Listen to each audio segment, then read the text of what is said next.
এই যে এখন জল খেয়েই যাচ্ছে, শেষ হচ্ছে না। পুরো একবার এতগুলো খেয়ে নিয়েছে, এতগুলো বাটি খেয়ে নিয়েছি। কি হয়েছে বলো, বলো কি হয়েছে? কিচ্ছু হয়নি, সব খাওয়া হলো। খাওয়া হলে কি হলো তারপর? আবার খাওয়ার ব্যবস্থা করতে হবে। কি করে করতে হয় বলো? কি করে আবার রান্না বান্না করতে হবে? আমরা এখন আছি এখানে, মাম এখানে আছে, কি সুন্দর দেখতে। এই কোনা দিয়ে দেখলে আরো সুন্দর লাগে। এই দেখুন নোংরার বালতি। তো গাইস, কিছুদিন আগে আমরা গেছিলাম গড় জঙ্গলে গেছিলাম।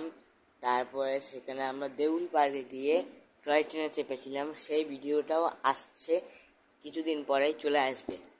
তাই জন্য সাবস্ক্রাইব করো, লাইক করো, আর কি বলো। আমি এখন যাচ্ছি বাইরে, বাই।